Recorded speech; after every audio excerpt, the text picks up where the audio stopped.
If you have an LLC, fantastic. Do it right. If you're not going to do it right, don't even do it. And if you don't do your Articles of Incorporation and you don't do your yearly meeting minutes, you are not an LLC. The court's going to look at you and say, well, forget it. You're really a sole proprietor. So we're going to throw out your LLC and we're going to sue you as a sole proprietor. Hello, and welcome back to the podcast. Thank you very much for being here. All right. Today, I want to talk about 4 reasons why I do not like LLCs performing. Number 1, there are no tax advantages to an LLC.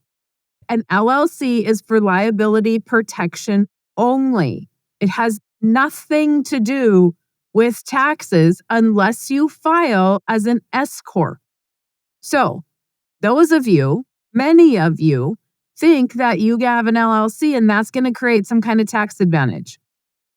Nope, it is just creating liability protection so that if you get sued, whatever is in that LLC is the only thing that can get sued, that people can take.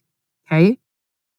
Which leads me to the 3rd reason of why I don't like. I'm going to count down for you today. 4. 3 is what is in the LLC. What does the LLC own?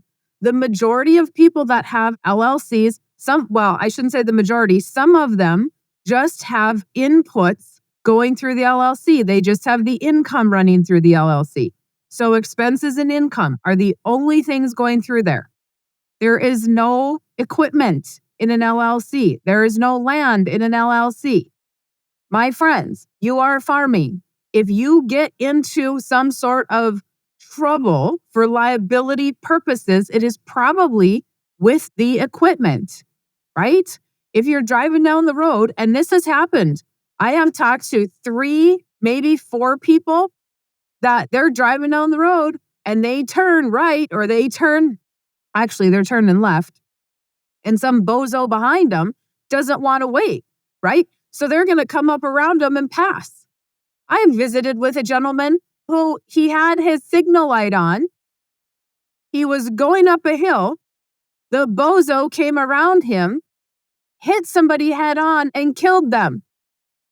He was liable because it was dusk.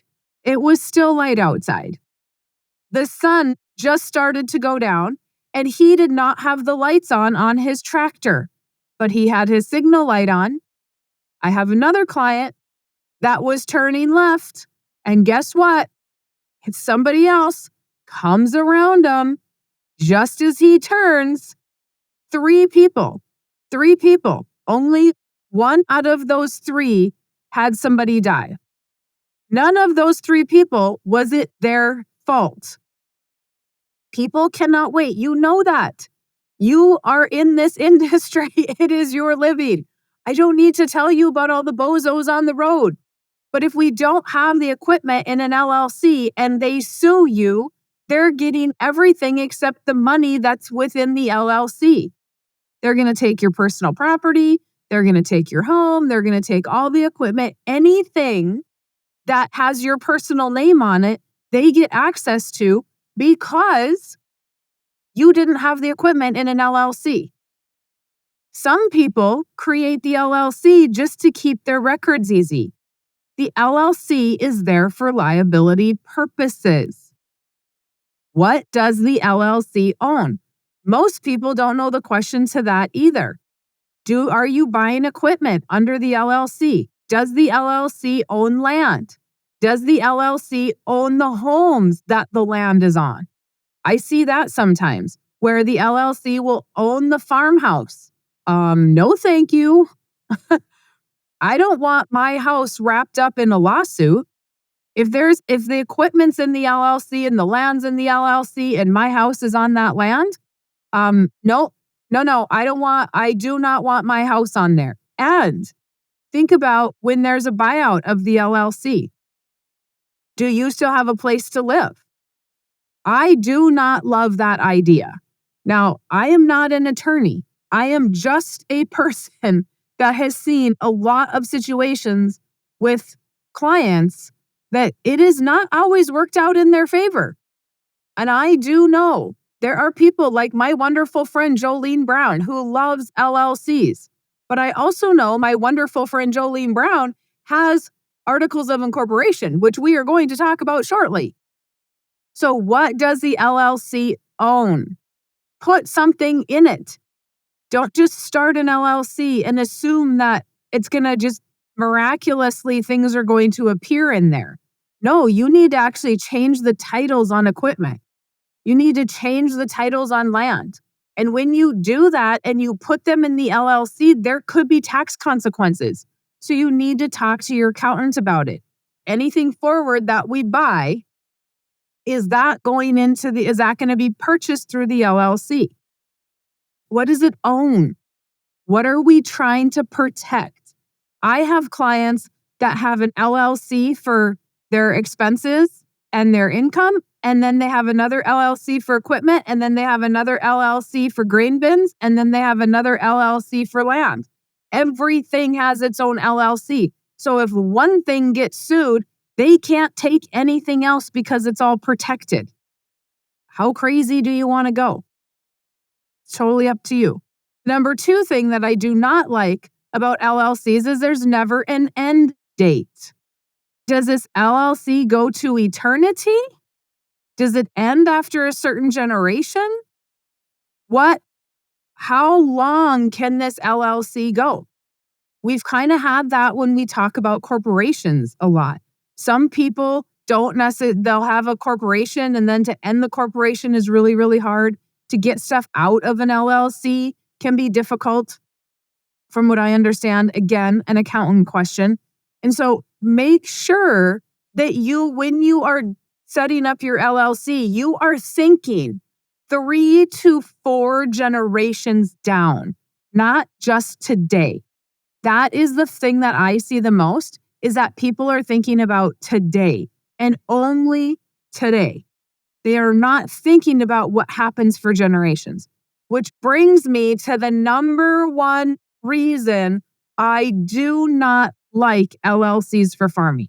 And it is because when people set up an LLC, they do not set up their Articles of Incorporation to state what's going to happen with all of those generations. An LLC is absolutely fantastic. If you can have one in the state of North Dakota, we cannot put land in an LLC, however your state rules are. And so if you can have an LLC and you want land in the LLC, you want equipment in the LLC, and there are multiple partners, what percentage do all of these partners have? There needs to be Articles of Incorporation. You don't just go to the Secretary of State, buy your LLC name, and then never do anything about it. Who owns what? Let's say we have 2 brothers that are in an LLC together. What happens when one of them dies? Does the other living brother automatically assume the other's shares of the LLC? Does the living brother have to buy out the spouse or the children of the brother that passed? Do they have to take over operating costs? Are they operating with the spouse? Is the spouse going to be part of it? Do you as partners, if you are 2 partners, if that partner of yours passes, do you want to be in business with their spouse? I don't care if it's a brother and a sister, if it's brother, uncle, nephew, I don't care what it is. Think about, if the other person dies, do you want to be in business with their spouse or their children? Now, let's say that I am in business with my brother, okay? And let's say that he has children and he dies. I now am in business with these children or a child, whatever. So if my brother dies and he has multiple kids, do those multiple kids inherit his 50% of the partnership? Let's say that he's got 60% of the partnership and he's got 3 children. Well, now each child has 20%, right? So I now have majority vote because his partnership just got watered down. His shares have gotten watered down, and now I have a bigger voice. If those 3 cannot get along, guess what? I can outvote them. I can maybe persuade one of them to come to my side, and I can even have a bigger vote. Think about what you are doing in the next generation. So now let's say that, again, I'm in business with my brother and he dies. Does his spouse get it? If his spouse gets it, do I need to buy her out? Do I take over? Does she want it? And what happens when people are living like forever? So what happens when somebody lives to 100 and they never sell their shares? And we have this LLC forever. And now my brother's passed away. Let's say that his children passed away. And now I'm living to 100 and I have great nieces and nephews that I'm in business with. And they probably or may not even know where the farm is. And then let's reverse that. And let's say that I die and my daughter does not farm. Okay. She doesn't care anything about it. So now if my shares go to my husband, okay, great, fantastic. What if he dies first, I die last, and it goes to my daughter? And my daughter doesn't know anything. She doesn't even know how to get there, let's say. Well, let's just say she doesn't know anything about it, okay? So now my brother is farming with my daughter. I don't have anything in the Articles of Incorporation to say that she can be bought out. I don't have anything saying she can't be bought out. But nobody knows what the shares are going to cost. But now let's say she doesn't want to be bought out. And now it goes to her children. But my mom and dad are long gone. They've never even gone to the farm with the great-grandkids, right? Because my parents passed away by that time. Now we've got people in this LLC that have no clue where the farm is. You guys might think this is crazy, but I see it all the time. Almost every single time I have an LLC, I'm like, what happens in the buyout? Who gets bought out? Do the shares go to the spouse? Do the shares go to the kids? Do the shares come back to you as the other member of the LLC? And you know what is said? I don't know. I don't know. Never thought about that. And in some cases, we have an estate plan. And an estate attorney has not thought about this. Because the reason I'm asking is because I'm always thinking 20 to 30 years down the road. What happens after you and what happens after the next generation? That's probably close to 60 or 70 years down the road. I am typically in my head when I'm meeting with a client, I am typically trying to get to the 3rd generation. What happens if dad dies? Do you have to buy somebody out? And then what happens if you die? Do your kids get it? Do you have an estate plan? I'm not always just asking for mom and dad's estate plan. I also want the current generation's estate plan. If you're in your 50s, you should have an estate plan. Well, you should have an estate plan regardless. But if you're in your 50s, I'm sorry to say, but you should have an estate plan. You could die tomorrow. So I do not love LLCs because people do not set up their Articles of Incorporation. They don't give it an end date. They don't tell us who's getting what and when people are getting what and who's buying what out and who owns what shares. Sometimes people don't even know what their shares are. They're just like, oh, we're going to go into business together and this is going to be good. Okay. I recently started working really closely with another agent. And I said to her, well, we're going to have to figure this out. Before we get too deep into it, we're going to have to figure out what percentage of my stuff, if I die, do you take over? Does this go to Scott? Does Haley get involved? What is happening with all of that? And she too was like, oh yeah, there's a lot to think about. There is a ton to think about. And nobody wants to talk about dying. And so they think, oh my goodness, I'm going to talk about dying. I'm probably going to die tomorrow. So I'm just not going to talk about it. Hello. Nobody should sign on the dotted line of an LLC until all the articles of incorporation are figured out. And they need to be done ahead of time while everybody still likes everybody. Jolene Brown shared a story recently of one of her, I don't know if it, whatever, someone she talked to, that there had to be a buyout. And the one leaving did not agree with the buyout, but they signed off on all the articles of incorporation while everything was good. So now there is no argument. You can dislike what you signed after the fact, but it is what it is.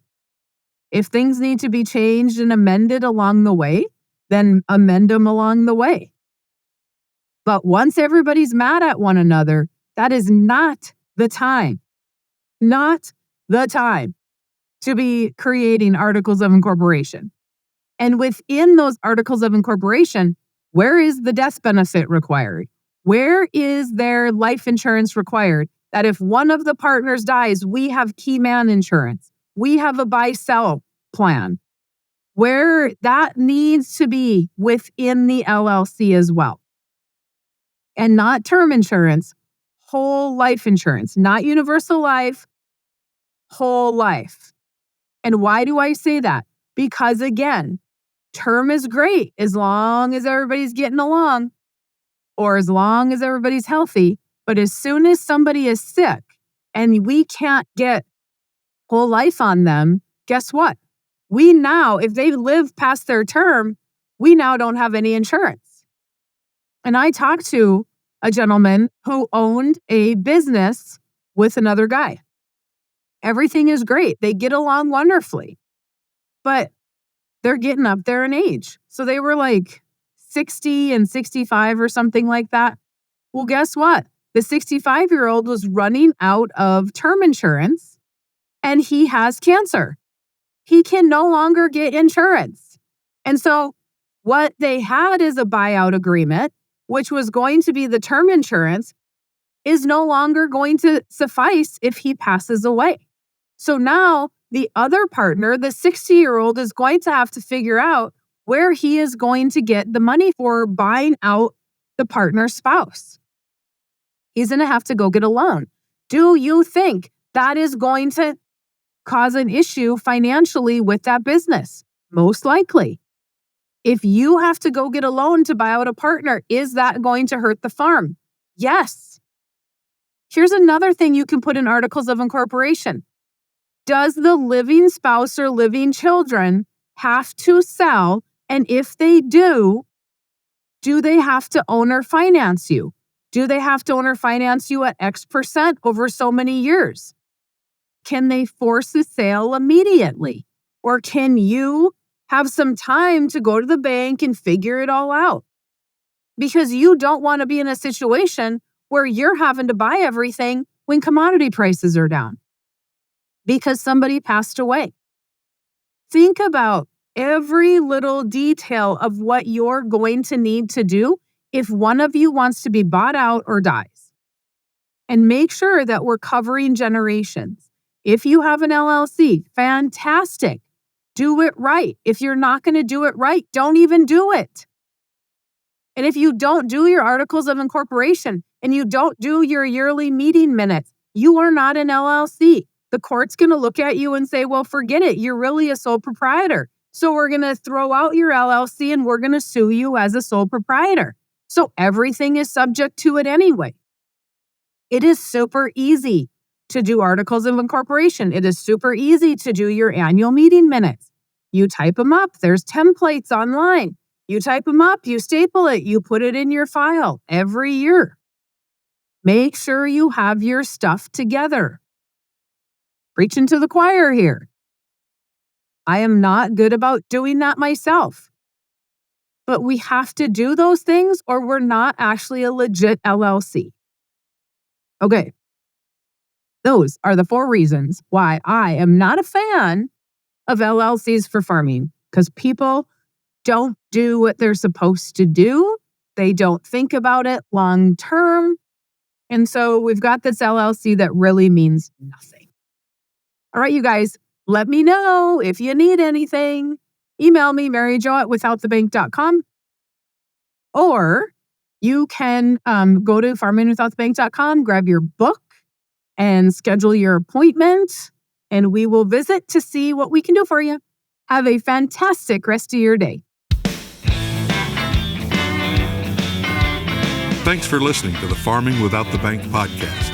We hope today's episode has inspired you to take control of your finances in new ways.